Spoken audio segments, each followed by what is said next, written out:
Hi, everyone, and welcome back for another week of question and answers from our interim meetings from last Sunday.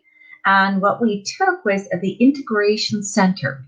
And what you would know that as today is actually our prison systems here in all across Canada, the de facto government of Canada, country that's not a country. Anyways, we decided to rename them integration centers. So it's more of like a rehabilitation place for any violators of natural sovereign law. And we read through it all and discussed it all, and we had some questions which I'm going to address today. And so I'd like to welcome you all. And if you have any comments, please put it in the chat for me. I will try and look at it and answer all your questions if you have any. And so we'll get started. All right. Okay. First off, what is an integration system? Well, an integration system is what we know as today a prison system. All right. Whereas if you had someone who violated the law in any way, shape, or form, they would be then sent to prison. That would be their sentence, would be to sit in prison for so long. Well, in the integration center, this will be kind of the same way, except the violators would have violated natural sovereign law. And the grand jury, would make that decision. Today, a judge makes that decision. But in our system, in natural sovereign law system, the grand jury would make that verdict and give the sentence. All right. So that's what an integration center is. All right. The second question I had was, what do the admins do there? Well, the admins do quite a few things. Okay, there are different sections in the integration system, in the integration center. All right, they would have like one part of the system would look after the managing of it.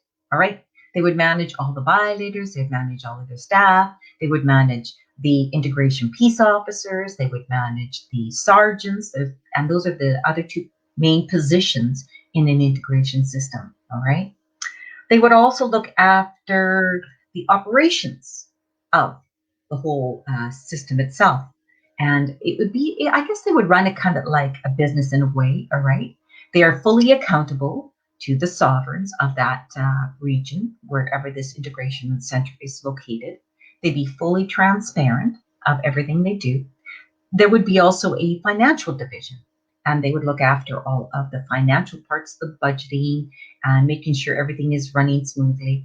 They would send forth their budget to their regional administrators, and that is where the budget would come from them. They'd set their budget up, send it to the regional administrators, and then the regional administrators would send it to the nation administrators, and then they would give that all to the treasury fund, and the treasury fund would then disperse whatever they would need for their funding.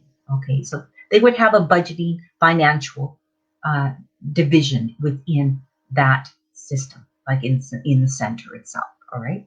They would also look after the operations of it. So, for instance, the running of it, just the day-to-day duties of it, basically to make sure everything is running smoothly, right? But that would mean new violators coming in, other violators being released, looking after all of the other violators, making sure that they are healthy, that they are in programs. That would be the operations, and making sure that, of course, all of the peace officers, the integration peace officers that would be working there, are fully trained and looked after and safe, and that all of the administration staff is safe, and also the sergeant. The sergeants look after mainly all of the armed gear, the firearms, and everything within that integration system. All right, they all kind of work together. All right, they would also look after if there was any type of renovations that needed to be done to the integration center. That would be included in their budgeting also. So their budgeting division, the financial division, would also look after the renovating of it. If they needed to add on, if they needed to improve on the fencing, if they needed to improve on the cells that the violators live in. All right. All of that or if they had to improve on the kitchen in there, anything like that, they would look after. There'd be a division within the integration centers that would have that also. So you have a financial division, you have a renovating division, you also have the full management division, and then you also have what we call a programming re-entry programming division. And these administrators would look after all of the programs to rehabilitate the violators, to teach them about natural sovereign law, to teach them about the Constitution, how to uphold the Constitution, how we are to respect all living systems, that we are all accountable for ourselves and like our actions. We are accountable for our actions. We are accountable for our words. We're accountable for everything around us. That is natural sovereign law. So within these programs, this would be all directed to the violators within their programs. Okay. So it's kind of the rehabilitation. We go through them with their, if they're having psychological problems, we would have that looked after. If they're having physical problems, we would have our natural health practitioners come in to look at them. So there are different things that we will do within the system there, within the center, I should say, within that center. And this will take part in every integration center within the Republic. All right. So yes, everybody would have a little bit of a say in it. Whatever they decide, all right, with it for that center would be to benefit the violators. We want them rehabilitated so that they are able to go back into society, into our communities, and get back into working alongside others, to live alongside others, and not have it so that they were in jail being held over their head for the rest of their lives. Okay, they do not become non-sovereigns when they enter into a integration center. No, they're still sovereign. All right, but what happens is some of their freedoms are taken away. That's all. All right, until they make remedy for what they have done wrong. It's all about giving remedy for what you have done wrong. It's to make up for that. That is what the integration centers are all about. All right. So the next question I had was, who do the administrations answer to? Well, they answer to us, the sovereigns. All right. So they everything is fully transparent. So every year, annually, they would be audited. And also this would be then made known to all of the sovereigns within that region where that integration center is located. And every integration center within the Republic would be doing this. Once a year, all of this would be then given to the sovereigns to see what the budget is, how things were maintained, if they had to do any renovations, if they had to increase in their budgets in certain areas, how the program is doing and how the violators benefited from it. That would all be in that report at the end of the year. So it'd be done once a year and annually, right? Every year. Okay. So they would answer to us. All right. They would answer to the sovereigns. They also, if anything should happen within the integration center, they are answerable then to the region, the regional administrators, and also the sovereigns of that region. All right. And also to the sheriff and the adjudicator, because the adjudicator is in charge of our courts. So yes, they would be answerable to that if anything should happen within the integration center and they would have to go back to court. That's what they would have to answer then to the adjudicators and also to the sheriff. All right. So the next question I had was, who do they work with? Who do the administration work with? Well, they work with each other. It's like I said, it's all the big division. They work with the integration peace officers. They work with the sergeants, the integration sergeants of the center, and they work with also the natural health practitioners that come in because of health reasons. They work the sheriff and the adjudicator if there's any kind of unlawful behavior or if there is a court case that they have to come and get a violator to bring to the courthouse. So they would work with the adjudicator and the sheriff, all right? They also would work with any type of advisors, natural sovereign law advisors. There will be advisors. These are not lawyers. These are advisors, and they advise the violator on natural sovereign law, all right? So yes, they would have the advisors they'd have to work hand in hand with, and also the clergy. Like there's we have the right to have our own spiritual beliefs, and so yes, you could have a clergy come in, a priest, a minister, whatever you would like, whatever your belief is. Yes, the administrators would have to work with any one of these clergymen. Okay, that's who they work with. All right. So the next question I had was, what responsibilities do they have? Well, the responsibilities, I think I've mentioned them mostly, and that is the full management of the place. All right. They also have, they're in charge of operations of the place, of the center itself, okay, making sure everything runs smoothly. They also would be in charge of any type of renovations that need to be done. That would be part of the administration. And also the programs for rehabilitation or for re-entry into society, into our communities. That is also what the administrators would do. Okay. Also, I forgot one thing, and that is maintenance. There will also be a maintenance department within the administration, and that maintenance would look after all of the whole center, making sure that it's clean, looked after, and kept up to date. All right, so that's what they would do. All right. So the next question I had was, do you need training to work there? Well, yes, you would have to have some training. Depends what position you would go into. For instance, if you wanted to be in the financial budgeting division, you would definitely would have to have some finance background, or some type of bookkeeping, or some type of uh, computer skills, management skills. That is what you would need. If you wanted to work in the Department of Programs, where they had the programs for rehabilitation, well, then I would suggest you would have some background in that, in developing programs for rehabilitation, for reentry.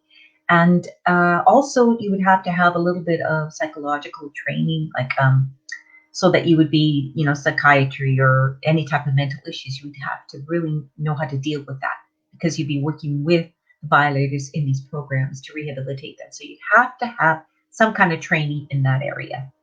All right. Also, if you were just upfront doing data entry, or if you were doing secretarial work, answering phones, doing anything that's upfront, ordering supplies for the center, that's okay. As long as you have any type of skills like that, that's great. You don't have to have a whole lot of training for that, but we do need to know a little bit about secretarial work, and maybe a little bit of management skills would be good too, because it's good to have any type of one of these skills to work as an administrator. But there will be many divisions you can work in within the center. All right.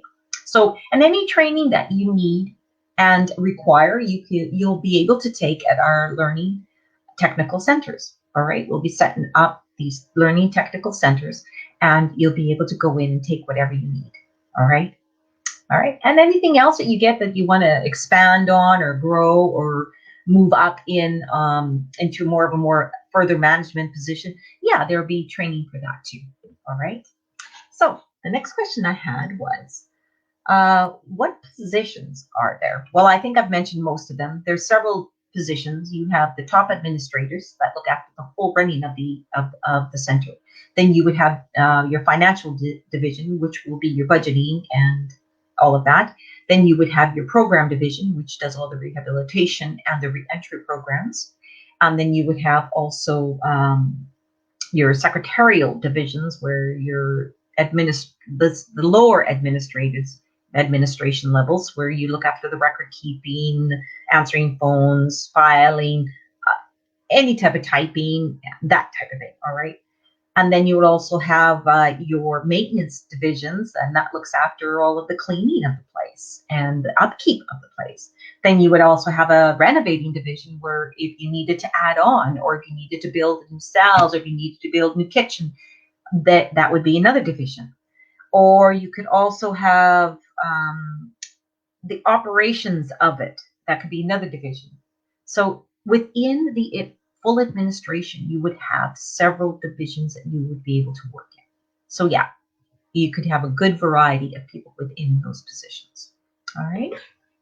So the next question I had, are there going to be programs for reentry into the community? Yes, that is what we call the program division. And we will be setting up several programs to help reentry into society, into the communities. All right. And these will be developed and along the way as we go, because we'll be also educating and instructing on natural sovereign law. So everybody will need to know a little bit about that. So that's why we would probably bring in maybe advisors into a program, or bring the adjudicator in to give a presentation, or the sheriff to come in and give a presentation, or anybody that we know that has knowledge of natural sovereign law and would be able to bring in a program to help educate the violators so that they do not cause harm to another sovereign again. This is what we're trying to prevent. We're trying to prevent that they stop harming any other living system, especially the sovereigns around them that they need to live beside. All right.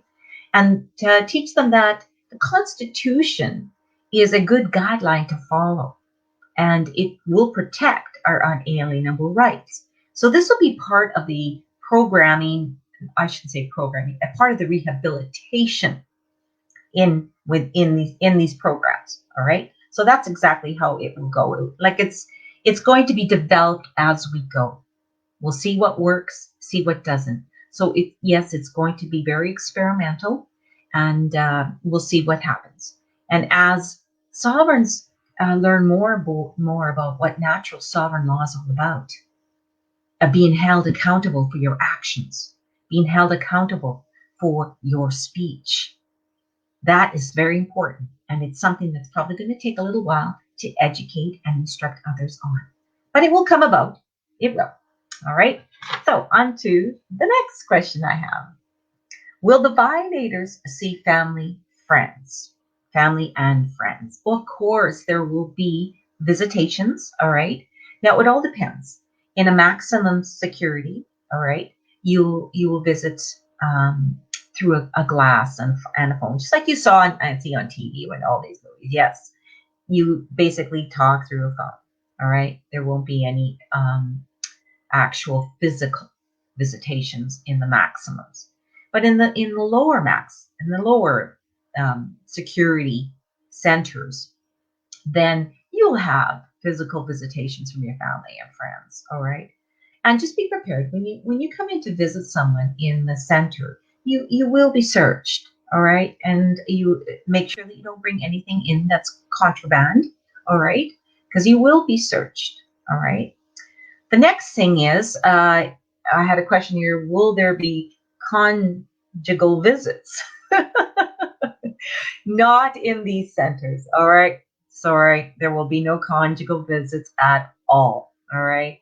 If you have a physical visit, it will be just with family and friends. All right. Just with family and friends. And that's all it will be. Okay. You will sit there and visit. There's a time limit to it. And you'll have to just be patient. All right. And wait until the violator sentence is completed and the remedy has been done. All right, so that is how it's going to work. But no, we're not going to have any conjugal visits in our maximum or less security integration centers. All right, okay. The next question I had was, where are these centers located? Well, I do have a list. So I'm going to just basically read it off to you what it is, okay, where they are located. And this is in the Republic of Alberta, all right? We have one in Calgary. It's a remand center. We have a full security one also in Calgary. Edmonton, we have a remand center. Fort Saskatchewan is a maximum security. Lethbridge also has a high security integration center. Medicine Hat has a remand center. Peace River has a high security integration center. And Red Deer has a remand center. Calgary also has a remand center. So yeah, we have several located all over the place, all right, within the Republic of Alberta. So wherever you are in your republic, you'll find out where your maximum security prisons are, and we will rename them integration centers. And also the remand centers will also be called integration centers, which we're naming them all the same. Okay, so you would have a maximum integration center, and then you have a minimum integration centers, and that would be your remand centers. Okay. All right. The next question I have is, are they still sovereign if they enter into an integration center? Yes, they are still sovereign. All right. You don't stop being sovereign because you violated natural sovereign law. You're still sovereign. You retain that sovereignty. What happens is you will lose some of your freedoms. And that's why you enter into an integration center, is because you have violated the natural sovereign law and have harmed another sovereign so much that we need to take away your freedom of walking around, all right, of having a place with your family and friends. That would be taken away, but that is all up to the grand jury. They decide on your sentence and your remedy. Okay, it's very important. All right. So, and the next question I had was, will all staff need firearms training and self-defense? Yes, most of your staff. All right. The secretarials and the lower administrations, no, they don't need to. But the higher administrators, the ones in charge of everybody, yes, you will need to have firearms training and self-defense. And you can take this training in our technical learning centers. That's where our firearms training, and also in our learning centers, the one where we will be naming after our schools. Yes, we are going to have firearms training and self-defense in both centers. So you do have a choice. All right. You can either go to the school, which will be called a learning center, or you can go to a higher one with just adults, and that's the technical learning center. But we will be having both programs there, both firearms safety and educating, and also self-defense. So yes, you will need to, if you are becoming an integration peace officer or an integration sergeant, you will definitely need to have firearms training and self-defense. All right, very much so. It's very important. And if you are in higher up management, okay. But if you are just doing the budget, or if you're doing the secretarial work, or if you're doing renovating or some of the operations of it, you may not need to have it. All right.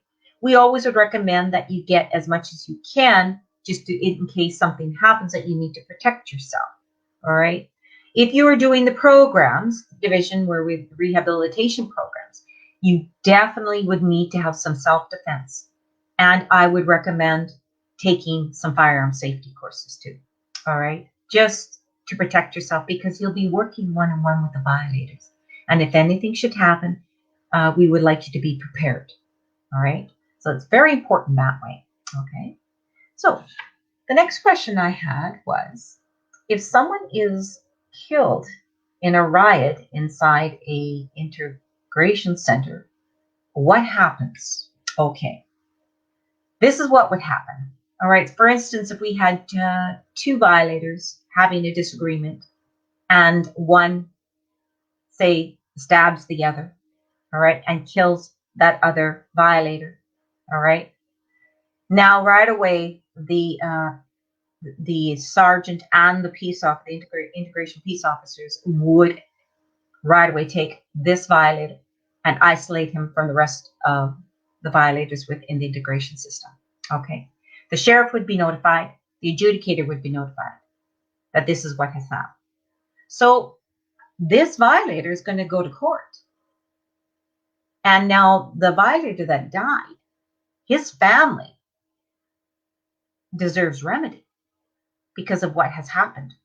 He was there to serve his sentence and he was supposed to come home. Well, he didn't come home. He died there. So this will all go to court. and the violator that passed away, his family can go to court, and the jury will then give remedy to the family. All right. So yes, they will all go to court, and this will all take place again in a courthouse, and the adjudicator and the sheriff, all right, would call in witnesses from the integration center. And that would probably be our integration peace officers, our integration sergeants, maybe even some of the staff would be called in as witnesses to this. Maybe even other violators would be called in as witnesses. So it's very important that we have this all sorted out. The remedy would go to the family members. All right. So it's the family members of that passed away violator, that killed violator. So that is how that would work. All right. And then the grand jury would come down with a sentence and a remedy. So again, what would happen there is the sheriff would be in charge of making sure that remedy is carried out to the family members. All right. So it all goes hand in hand. And the grand jury do take into consideration the family's concerns of what happened there. Okay. So the next question I had was, do the administrators use solitary confinement? Yes, they will in very severe cases. Like, for instance, if a violator is really acting out and causing a lot of harm or starting a lot of fights or not getting along with the rest of the violators within the center, then of course they would have to then isolate this violator and, yes, put him in solitary confinement just to bring him around. And during that time, our department of our division within the center that is building up all these programs for rehabilitation and reentry into society, they would work with this violator one-on-one to try and bring him around, have him understand, or she understand, what natural sovereign law is about and how we are to respect other living systems, everyone around us. We are accountable for our actions, and we are accountable for what we do and say. So this will be kind of an educating time for this violator. Even though they're in isolation and they're in confinement, they will still be worked with. They're not left there alone for days. No, that does not help anybody. What we are trying to do is rehabilitate and re-enter them into community. That's what the whole purpose of an integration center is all about. All right. We don't want you there forever. We want you there to rehabilitate, change your ways, recognize what natural sovereign law is all about, and then come back into society and live among us. So you won't be stigmatized that just because you violated it. All right. That won't happen. I'm hoping that the community, once they learn what natural sovereign law is all about, the acceptance and the forgiveness will be there. All right. You served your time. You've made the remedy. Now we welcome you back. That is what all these programs that we will be developing within these centers are going to do. All right. So next question I had was, who do the administrators work with? Well, I think I've answered that one. They work with all of the staff members, of course. They all work together. There's several divisions within the administration. I named them all off. Also, they work with the integration peace officers every day, and they work with the integration sergeants every day. Outside of the center, they work with the sheriff, the adjudicator, all right? And well, the adjudicator is mainly for the court cases, anything to do with the cases, okay? The sheriff is the one that transports and is in charge of transporting back and forth from the courts, or if there's any type of investigation on a case, that's the sheriff. They would contact the sheriff. They'd also be in contact with natural health practitioners. Those will be our doctors, okay? Anyone who needs any medical care or needs treatment, they will then call in the natural health practitioners, and they would work hand in hand together. They also work outside with what we call food companies, because they need to bring in food and supplies, right? So they'd be working with these companies that bring in their meals, delivery of groceries, delivery of any type of supplies, okay, whether it be for the kitchen, for the cellmates, for supplies and paper, whatever. So they will be working with other companies, all right? So the administrators do work with outside that. They also work with the natural sovereign law advisors. Now, these are not lawyers. These are advisors. They are trained in natural sovereign law to give advice to other sovereigns, to instruct them on exactly what is natural sovereign law and how they can actually prevent themselves from violating it. That's what it is. It's all about educating and instructing. They also work with clergy, and that is going to be, it's our unalienable right to have any type of spiritual belief we want. All right. So if they request to see any type of clergyman, a priest, a minister of whatever belief they have, yes, they'll be, the administrators would contact them and they would come into the center. And yes, it would be like a visit. All right. That's how it would be, I guess, handled that way. All right. A one-on-one with that violator if it's a request. So yes, they would work with all types of clergy outside of the center. All right. So the other question I had was, what do the administrators do? Well, I think I pretty well mentioned most of them. And they maintain the integration center. They maintain the operations of the integration center. They look after any renovating of the integration center. They look after any operations of it, any maintenance of it. That's what they do. Any type of management, they look after that. They also look after all of the programs for reintegration and also for any type of remedy that needs to be made, I guess. If one of the violators needs to be making remedy, and or for instance, the grand jury decided that one of the violators needs to make a payment of some sort, that they would have to work with the family or the injured party to make sure that all of this would be taken care of. Most of that would go through the sheriff and the adjudicator and the court administrators. So the remedy looks at the court administrators will do most of that, but sometimes they may have to deal with that, but that would be less and less because we'd like that to go right through the court administrators. Okay. Well, I think that's all the questions I have today, and I've answered everything about it. So I would like to thank you guys for all listening. And I have some guests I'd like to invite in. And first off, just give me a few minutes and I will bring her in. Hello, Beatrice. How are you today? Yeah, very good. And you? I'm good. I'm good. It was short and sweet. Not many questions. Thank you so much for the training, because the training is extremely important for the new system. It is, very much. Practically, the new system has nothing new inside. It's everything from our creator, natural law, unalienable rights, and sovereignty. Exactly. I agree. So what's happening today, Beatrice? What's new? What's happening this week? So this week on March 20, I try to be to the event and to tell to the people the truth about the political party. They do not vote any kind of the political party inside of the actual system. And why is the reason? Because the system at this time it's like a pyramid, and practically only few govern all of us. If you change all people with the other few, the system will never change. So in order to change the system, you need to bring a constitution written by the people, not by the politician.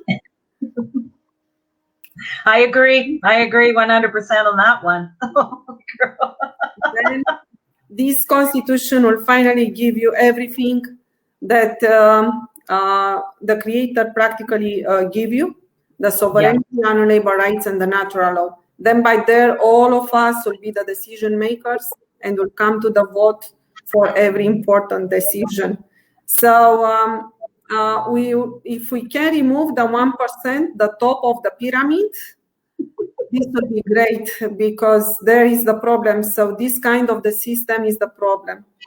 And they didn't let me to speak for sure They misinform the people that they have the solution, just another political party. And what happened there? They inserted also the police to remove me. Oh, what happened there? Yeah, so the police come and told me to be removed because I was not invited by others. So the right to speak, you do not need a special invitation. The people that they gather, the people under the protest, they do not own the people. The people have the right to listen everyone that they want. No kidding. So did they turn off your mics and stuff? Yeah, and they turn also off my microphone. That is my personal system. And Wow. I turn on and they turn off again. Then I turn on that they turn off again. Wow. Yeah, I have to be shut down. So, yeah. I guess they didn't like what you had to say. I guess that's it. They get threatened by you? Yeah, so yes, for sure. I would be probably under their natural law, man-made law courts for doing nothing wrong. So, yeah, do you know that on this system you have, if someone found you guilty, even that you are innocent, you cannot prove you are innocent, or it's very hard to be proven. Yeah. Well, you didn't do anything wrong to them. That's for sure. No, for sure. So anyway, they cannot silence me. I'm extremely serious on that, and we have also a summit on March 27, 1 p.m. Eastern time, and by there we have to speak about our authority, that we are sovereign above the constitution and the government, and we'll speak also why it's not good to vote not at all on this system. And it's also about the political party. So everyone, when the new system will be set up, everyone will have a good place on the new system, and all of us will be rich. So this is not a problem. Just eliminate this new system, because under the natural law that respects two concepts, truth and moral. Moral is living in practically in accordance with the natural law. Yeah. So at this time, if you vote again a politician and you are keeping still up the oligarchy system, that it's practically against all of us at this time, you are not you are not moral. Yeah. So natural law. Yes, that's very true. Very true. So we need to understand that. Yes. And that will be good for everybody to hear that. Yes. Because a lot of sovereigns out there, they don't understand that. No, they don't. No, and I've noticed that they just don't understand it at all. Did you see that new video that Janie sent out? No, I do not know, but I have another one. I do not know. I have another one. Will be seen also on the summit, so I invite everyone to see what I saw. And the name of the video, it's what is that? Because yes, I think I saw that one. Very interesting. So it will be probably for some a surprise. It was also for me. So the information that it's inside of this 1 minute video doesn't come from me. I received this information, and when I saw that, my question was, what is that? Yes. And actually, I was surprised to see it in public like that. That was quite surprising. Yeah. So we have the summit on Saturday at 1 o'clock Eastern Standard Time in the Information Hub room. Please join us. I guess we can they'll have it. I sent it out to everybody. They'll have the link to get in. You can get in through Constitutional Conventions, all right? And just click on the Zoom in Ontario room and you'll be there, right? Also, I'd like to tell everybody about on Sunday, we have our interim administration meeting again, very important. I need lots of volunteers. I have sent out many invites, so please come. It's at 3 o'clock Mountain Standard Time, Alberta time. All right. And I look forward to seeing you all there. And Beatrice, do you want to watch a video with me before we leave? Yes, for sure. Just I want to tell you that you need to be there. It's not only one invitation. Oh, okay. I will be there. Yeah, and to present the articles because you are keeping the training for all the provinces, and we need you there. Yeah, oh, yes. I understand And that. all the articles to make like a summary, like an overview of the articles. Yeah, I agree. Yeah. All right, here we go. I have this video you can watch.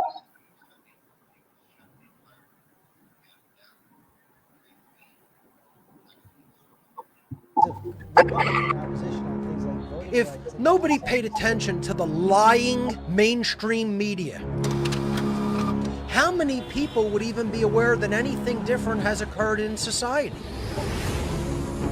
It's a bullshit story from the mainstream media, and it always has been from day one, to make people afraid so more freedoms can be taken away. When Bush was president. You just don't hear about it in the mainstream media because they're paid liars. And if their masters don't tell them to cover something, it's forbidden and it doesn't get talked about.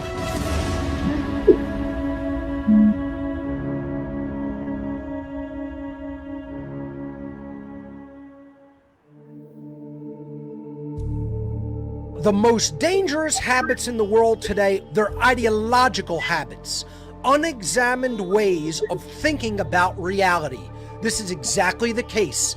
People have uninformed opinions and aren't concerned with determining truth through the truth discovery methodology known as the trivium, which is the true scientific methodology and the true liberal arts education methodology. Most people don't give a damn about that. They don't know how it works, and they certainly aren't employing it. They certainly aren't using it to discover true facts.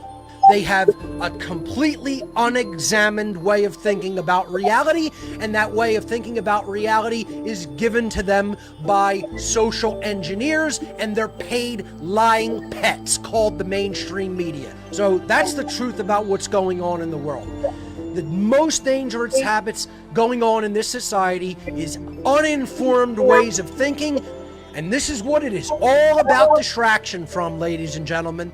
And ultimately, it's about distraction from the understanding of natural law, the understanding of the dark occult, and how it rules society through mind control. These people are proud of what they're involved in. They're laughing about it. And you'll see what's going to happen. It's already started happening. So these people know what they're doing. They know how to cover it up. They have the media at their disposal, financial institutions at their disposal, and they own the police and military. That's how the cult rolls, and you ain't in the big cult. And all the people who think just because you're being given the marching orders of the big cult, you're not insulated from them. See, so many people out there have an incomplete picture. They don't know how it all fits together, folks. Don't stop with a halfway picture of understanding of our current world and our current human condition. It's very orchestrated, very organized abduction for the purpose of high-level rituals at highest levels of government, highest levels of institutions of power throughout the world. And a lot of people who you think are on the good team might be in that cult and on the bad side. We have to put the truth and principles first in our lives. So we have to care enough to go deeply into information and knowledge and learn what's true. Then the order is truth, love, freedom. We know the truth, so we care enough to act the right way and create a society that is based in freedom. So you could really say it's care, truth, love, freedom. You know, love would just be the agape form of love, is love for truth and love for all. You know, it's cosmic love. It's not even brotherly love. It goes beyond that. It's love for the truth that comes first. Then it's truth, care for our whole human situation, and then creating freedom through our actions, through our behaviors, which is what wisdom truly is. So it would be like care, truth, understanding. That's the love part, coming to an understanding of what it means for all, and then wisdom is right action. So it's the trivium that has to be underlaid by cosmic care, by capital C care or all capital letter care. That's the thing that holds the whole seed of life together. What you can do to sentient beings.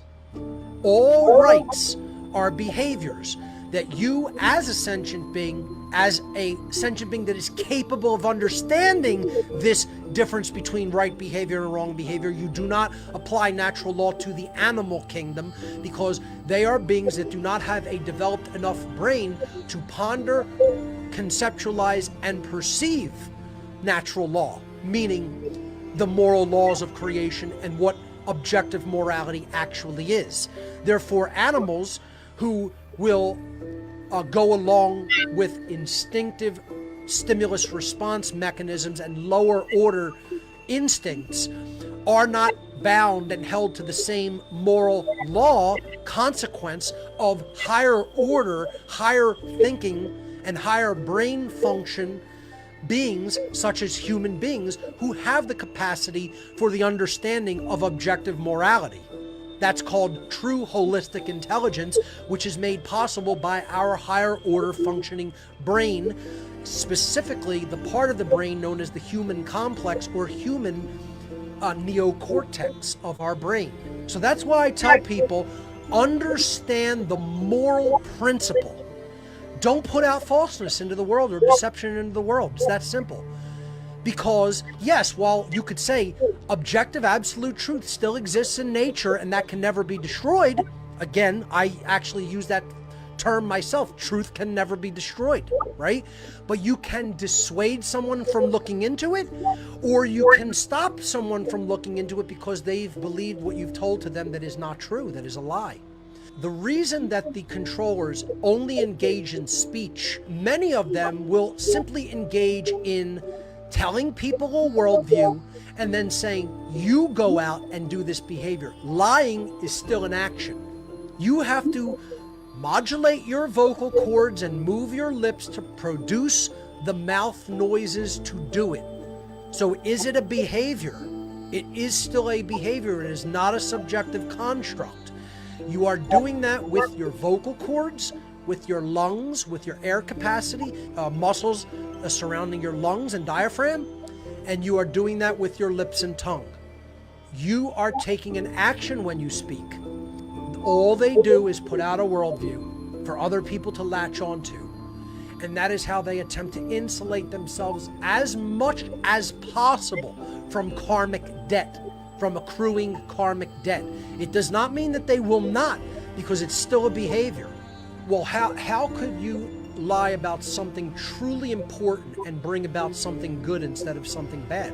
The whole idea of truth discovery is getting to that which is correct, because that which is correct is synonymous with that which is moral. Anything that is false and wrong is going to lead to behavior which is also false and morally wrong. You cannot separate correctness from true morality either. That which is correct will lead you to that which is true.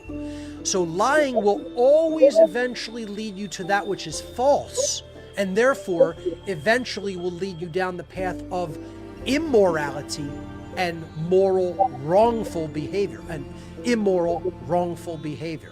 The universe hates cowardice, and I just like to challenge even the viewing audience, at the risk of even insulting anyone, folks, get as offended as you like. How many of you have courageously put the word out there publicly with your real name on it? I'd suggest less than 1%, and it's not good enough. We should be doing way better and way more at this time period, and not leaving it to so-called experts. Don't even leave it to me. I should be drowned out in a sea of chorus of voices teaching natural law by this point, okay? When I'm one of the handful doing it, and I mean a handful at best. Turn off the lying, fear-mongering, state-controlled media. It is an affront to self-respect.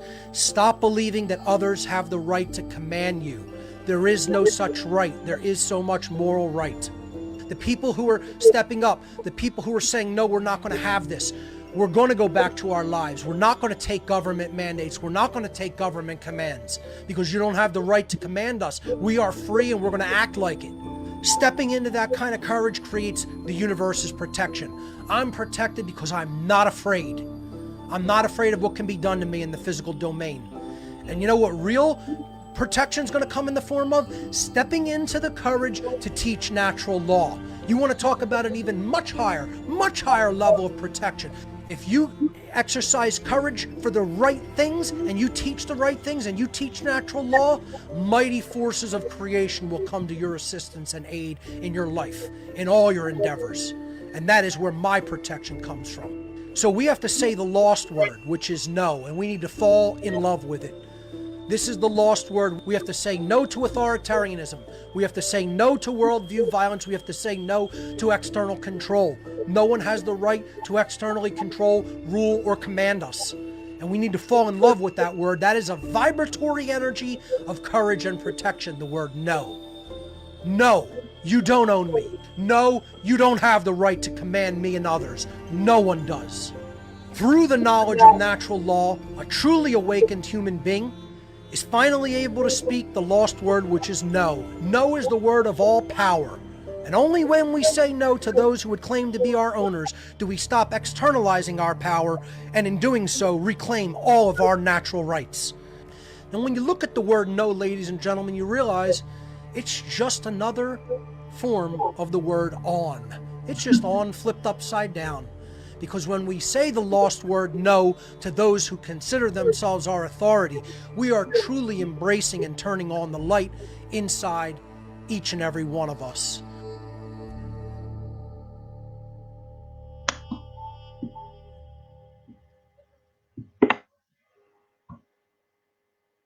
Amen to that. Wow. I love that. That is exactly everything that I feel. You know what I mean? Everything. Oh, I'll unmute you. I'm sorry. There you go. Sorry. Yeah, it's amazing. It is amazing. I love that video. It was just, it said everything that my heart wants to say and have everybody understand. It was just wonderful. Just wonderful. Well, I have another guest coming in here. So just a sec. Hello, Scott. Did you see that video? I just got on, so no, I didn't. Oh, it's awesome. So how are you tonight or today? Okay. Okay. Had a good day? A little rattled, but I'm okay. Oh, what happened? Oh, just, just the reality of what's coming before us. You have your good days and bad days and positive days, and that's all. You need to watch that video that I just showed. Right, Beatrice? Yes. Talk about Is this a video that Beatrice did? No. This is one that I was sent to me from Janie. And she said, you got to watch this. And I did. Okay. And I wanted to bring it on tonight. I said, this is exactly what I've been trying to get across to everybody, what natural law is all about. And I loved it. I loved it. It's one of the best teaching tools I have seen yet. So I'll definitely have to go check that out. Yes. Mm-hmm. So what else is new with you? What's happening this weekend? Not sure about this weekend. Heard some wild tales that we should kind of stay low this weekend. The 27th. Stay home. Yeah. So I won't say much on here, but yeah, I would suggest stay home this weekend, spend some time in the house, get some good bottled water. Mm-hmm. Yeah. Well, I get all my water at a spring, so. Yeah. Well, we have a summit to go to on 1:00 on Saturday, right? So that's indoors, and we got the interim on Sunday at 3, so we can stay put and enjoy our time. Be interesting. Yeah, exactly. Well, Beatrice, go ahead. I was out today. I did a little bit more stocking up and prepping, more seeds, and different variety of seeds. Wow. This is amazing. And I bought a dehydrator. Wow. So I know one of my other prepper friends is he's doing a lot of dehydrating. So it sounds like a good idea. So in the Alberta room, that's what they all got into about 6 months ago. Yeah. All of them, dehydrating food. Yep. Well, can't hurt. You can make jerky out of it too, you know. Yeah. I got to learn. I got to do some research, most definitely. But you know, it's just another tool that we have that can hopefully maybe provide us some food if need be. So I watched a video today, a young man who invented electricity from natural energy, the Earth's energy. wow. No gas, no solar panels, he's from Zimbabwe. Wow. And I watched the video before I came on live, and wow, the government already has pressured him, has jailed him. They want him to sell it to them. Mm-hmm. And so, there's been lots of manipulation there, but he's refusing. And they asked him, these experts came from the States to see if this was for real. They said, we always hear about this, but it's never real, right? But they did testing on it and everything. They were testing the EMPs, if anything was coming off of it or anything. And nothing. He said, how is this running? You have no fumes, you have no fuel, how is this running? And he said, on natural Earth's energy. Wow. And they go, how many homes would this? And he said, well, this would probably, one of these units would give a town the size you're in here, he said. I don't know how big a town it was, but would give them all enough energy for each of their homes. Well, I know that technology is out there, and it's been out there for a very long time. I believe Nikola Tesla it had all those inventions and patents, etc., and that's why he was exterminated, and they stole all them. 100%, I do believe that. The amount of technology that we've been suppressed from, more so by the big oil companies, because they want us all spending our money. Free energy, it's out there. I truly believe that. I seen a video a few days ago where they were using 3 spark plugs and a little bit of wiring, and they actually lit up LED bulb just with the spark plugs and some wiring. So that's kind of interesting as well. Yeah. Well, with the 33% increase in all of our taxation come April 1st, it's going to be. I would welcome the Zimbabwe man. No problem at all. Come build. Well, he needs to be a very careful person, because there's been a lot of people that have disappeared and suicided themselves, supposedly, when they come out with any type of free energy. So he hasn't given the plans to anybody. They don't know how he's doing it and how it's built. So they can't really kill him until they get the plan out of his head. Yeah. So he's being very careful that way. And he builds it himself. Mm-hmm. Okay, so he says he built it himself, and it's all private. He only has 2 units built so far.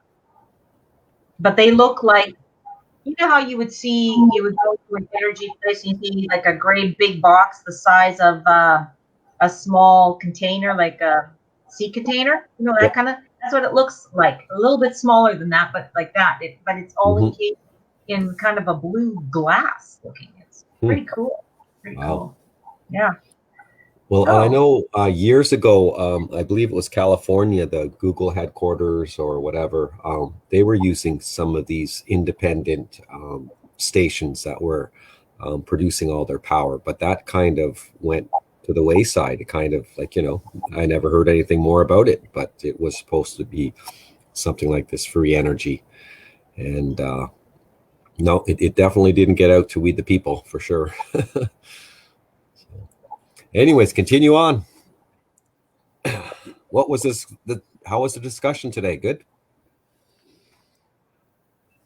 So very, very interesting question and answer all the time about the training, and also an excellent video about the natural law that probably will be seen this night on the Ontario Zoom room after the Ontario meeting at 8 p.m. because we have one very important. So this is all about the presentation of the summit. So you are also very, very invited to speak there. As you know more about, especially March 20, that we experience also in Toronto. Mm-hmm. And so I truly believe that this would be great. Yeah, so Elizabeth disappeared probably because of the internet issue. Uh-oh. Yeah, we have no internet free, not yet. Mm-hmm. Yeah, Wow. we still experience 5G. Oh yeah. Yeah, so it's like. Oh well, yeah. That Saturday was definitely a learning experience. I think, you know, each weekend that we go down, we learn something new, and but I believe we're making ground, Beatrice, and I heard a lot of positive feedback from what we did get to accomplish. Not as much as we hopefully wanted to, but each week we'll get better and better. Other than this week, I don't think you're back. I'm surprised we got to stay while you were kicked out.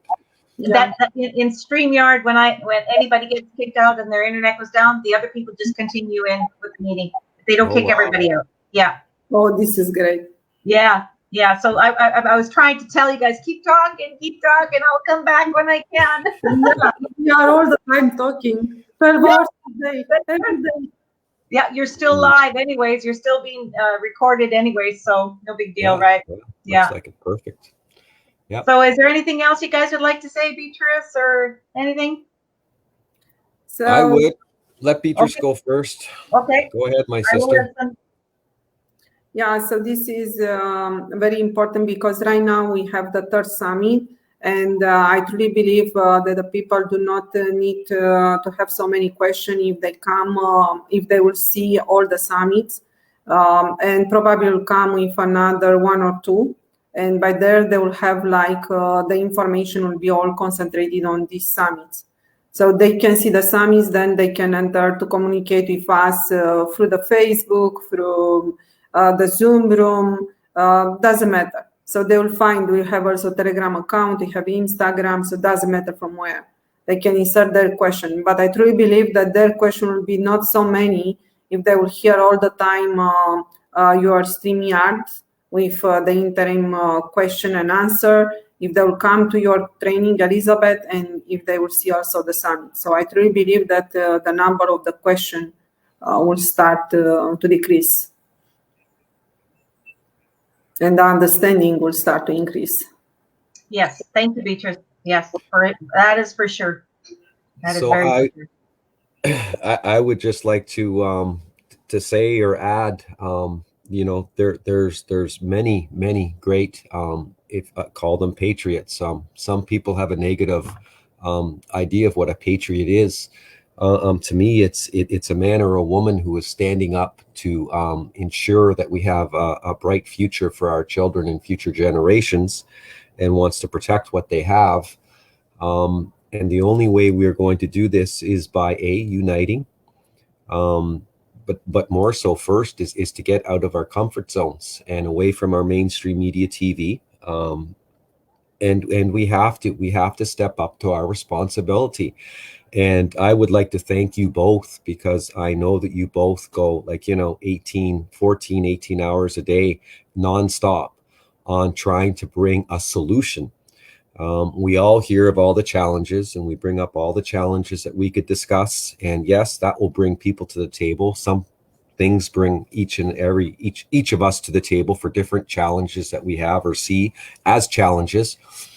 But it's not going to change unless we stand up. And I tried to say this in Toronto, that it is our responsibility. And I also mentioned that our forefathers and mothers were asleep at the wheel. They were.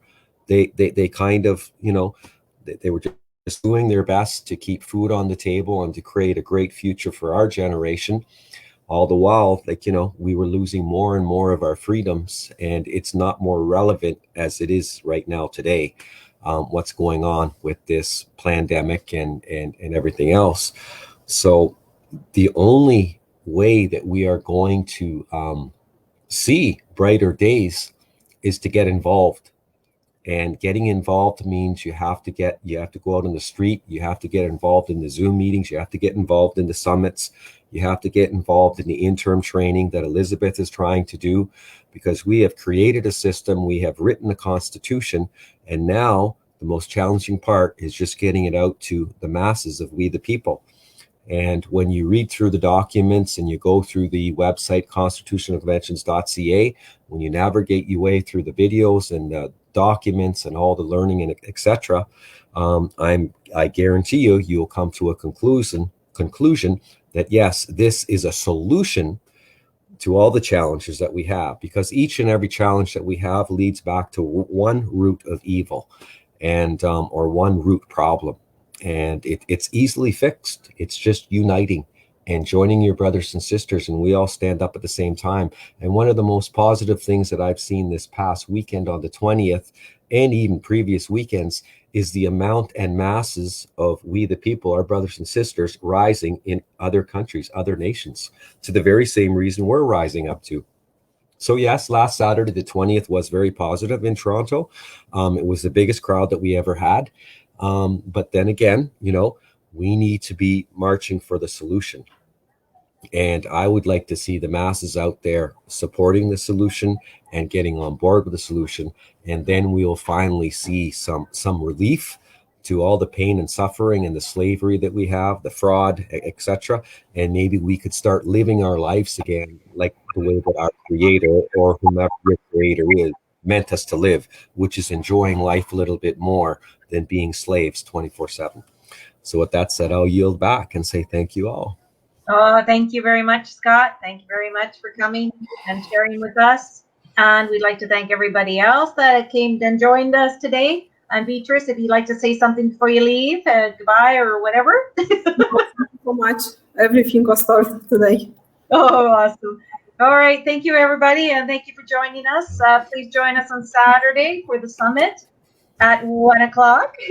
And the interim administration meeting at 3 o'clock on Sunday, at Mountain Standard Time Sunday, and Eastern Standard Time Saturday. All right. So 1 o'clock Eastern Standard Time Saturday. Mountain Standard Time, 3 o'clock Sunday. We'll get it straight yet. Anyways, thank you very much. I hate those times. It's crazy. But thank you guys. Time. And have a good evening, everybody. All right. Poppers forever. And imagine that. Thank you both for your time. Thank you both for your time, sisters. I love you. Thank you for everyone that is listening to us. Thank you.